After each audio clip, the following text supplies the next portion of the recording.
Весной она была совсем еще щенком, наивным, игривым и милым.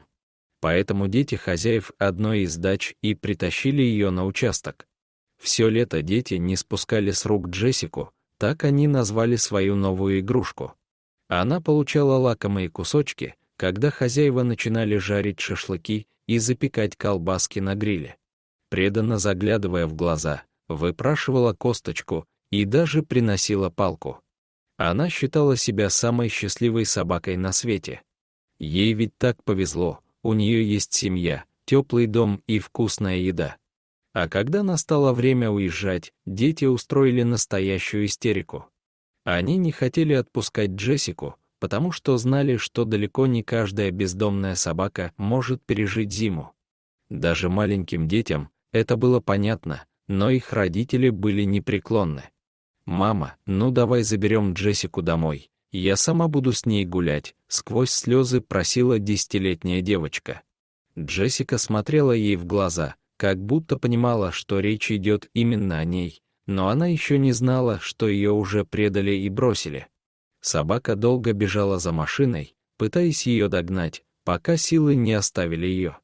Она с тоской смотрела, как автомобиль хозяев скрылся за поворотом. В один момент она осталась в одиночестве, брошенной бездомной и больше никому не нужной. Она не понимала, почему люди, которых она любила, так поступили с ней. Из дома напротив за отъездом соседей наблюдал Арсений, он был одним из немногих, кто постоянно жил на даче. Когда Джессика вернулась к своему заколоченному дому, он стоял с топориком над целой кучей дров, которыми планировал отапливать свое жилище. Наблюдая за страданиями собаки, сердце у него защемило. Он не мог спокойно стоять и смотреть, потому вышел на улицу и стал звать собаку. Но Джессика была в полной растерянности и не пошла на зов чужого человека. Поджав хвост, она побежала прочь от когда-то родного для нее дома. Вечером, когда начало темнеть, Арсений заметил, что напротив дома около забора что-то лежит. Он опять вышел на улицу и увидел брошенную собаку. Арсений опять позвал ее, та послушно встала и пошла к нему во двор. Видимо, почуяла, что здесь для нее нет угрозы. Арсений погладил Джессику по голове. «Сейчас я тебя накормлю», — сказал мужчина.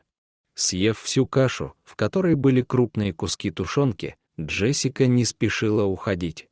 Арсений к этому времени уже закончил с дровами во дворе и сидел на крыльце. Собака потихоньку подошла к нему и даже отважилась положить морду ему на колени. «Ну что, моя хорошая, бросили тебя. А у меня вот собака недавно умерла, старенькая уже была. Но для тебя я еду всегда найду, не волнуйся», — тихо приговаривал Арсений. «Не бойся, ты теперь не одна, и я не один. А вместе мы с любой бедой справимся. Вот видишь, как бывает, приходит время, и мы становимся никому не нужными. У тебя недавно были хозяева, а у меня когда-то была семья». Джессика смотрела на этого странного мужчину и как будто все понимала, а потом снова положила морду ему на колени. Арсению даже показалось, что на собачьих глазах блестят слезы. Почему-то многие люди не могут понять такую простую вещь, что у животного тоже есть душа и тоже есть чувства. Они, так же, как и человек, испытывают боль, страх и панику. Они страдают и скучают, веселятся и радуются. То, что это животное, не означает, что с ним можно делать все, что в голову придет. Как-то раз Арсений поехал в город за покупками и взял с собой Джессику. Оставаться одна дома она не любила, а в дороге вела себя очень спокойно, лежала уютно, свернувшись на мягком сиденье. И вот возле торгового центра они случайно столкнулись с бывшими хозяевами брошенной собаки. Дети увидели ее и стали радостно кричать, звать собаку по имени. Но Джессика, посмотрев в их сторону, не тронулась с места. Она обнажила свои острые зубы и злобно зарычала, как будто предупреждала бывших хозяев, чтобы они не приближались к ней.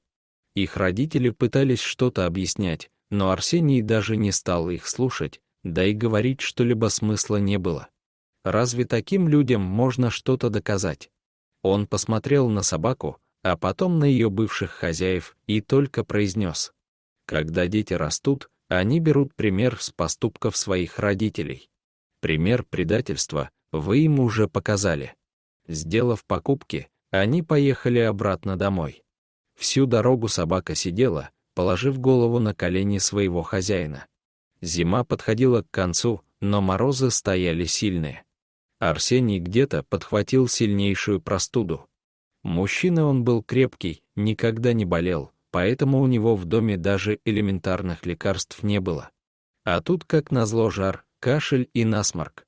В общем, свалился с температурой под 40, а вокруг никого, только Джессика преданно заглядывала хозяину в глаза, как будто спрашивала, чем мне тебе помочь. Дом уже несколько дней не отапливался, потому что Арсений даже с постели не мог встать. И все это могло закончиться плохо. Воспалением легких. И вот преданная и отважная Джессика пошла искать помощи для своего любимого человека. Она оббежала все пустые дачные дворы, везде было тихо и безжизненно. В километре от их дачного поселка была деревня, в которой находился фельдшерский пункт.